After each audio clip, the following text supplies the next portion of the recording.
convenience store. Law enforcement responded in force. Officers armed with rifles, body armor, and gas masks pushed protesters back and forcibly arrested about 200 people. Some were injured. A group of 13 protesters and 2 journalists filed suit, alleging their constitutional rights were violated when they were arrested. Eventually, the city agreed to pay them $1.17 million. Photographs and videos taken by the protesters, witnesses, and journalists were critical in contradicting officers' claims that protesters were the aggressors, said William Most, an attorney for the plaintiffs. On Thursday, a Louisiana law will go into effect that will make it misdemeanor for anyone, including journalists, to be within 25 feet of a law enforcement officer if the officer orders them back.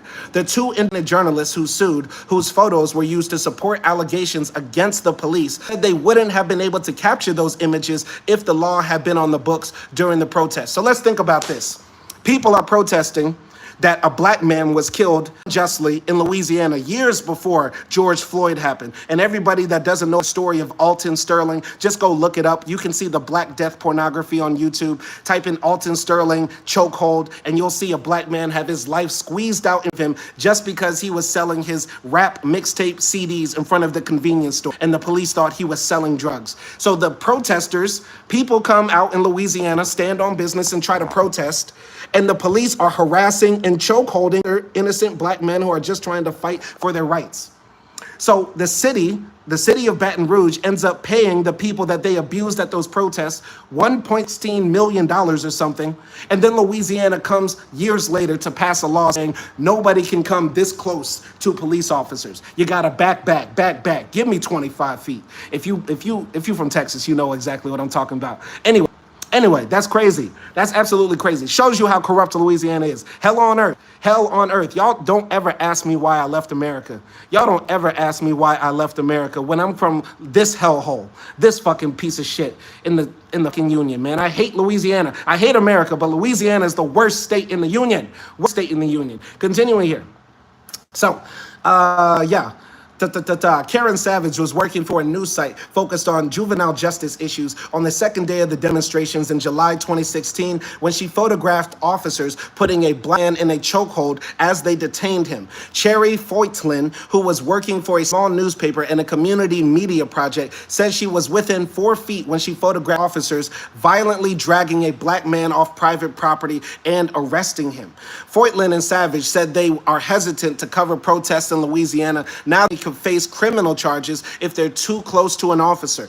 I was thinking about how exactly 25 feet is, and at the end of the day, it doesn't matter. It's going to be whatever the officer wants it to be, Savage said. And if it doesn't get to court, it won't matter because they will have accomplished what they wanted, which was to get the cameras away. I'm telling y'all, man, the Deep South, Louisiana, Mississippi, Texas, this is the underbelly shadow of America. There's so much greatly like wicked stuff that goes on here because nobody's looking. And the thing is, what Louisiana wants to do is keep it that way.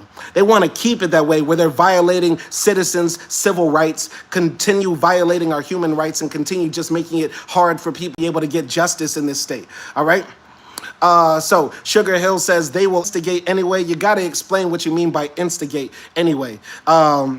So Sugar Hill said it's not just the South, it's nationwide. Sugar Hill is a person who hasn't been paying attention to this live stream since the beginning. He probably also isn't a person who isn't reading the article or even paying attention. But there are 4 states in the union that have these laws that say that there is a buffer zone around police where people cannot videotape or capture what is happening unless you are 25 feet away. Now, I'll say this. I want to ask y'all this. If there was a buffer law in Minneapolis when Derek Chauvin had his knee on George Floyd's neck, would the world have seen that murder? And would we have tried to have racial justice or that reckoning of racial justice in America if there was that buffer zone in America? If there was that buffer zone in Minneapolis, no, that wouldn't have happened. That wouldn't have happened. But see, a person like Sugar Hill is going to say, oh, you know, are just going to instigate if they're videotaping, if they have their camera up, lights trying to capture what the police are doing, that's instigating. Sugar Hill is a fascist. Anybody who thinks like Sugar Hill is a fascist, and we don't want fascists on this channel. You can go find right-wing other YouTubers who suck on Donald Trump's dick all the time so y'all can spout your fascist rhetoric. This is not the the place for that. This is not the place for that. We're being hypercritical of evil, fascist, wicked, racist, white supremacist Louisiana right here. Anyway, continue.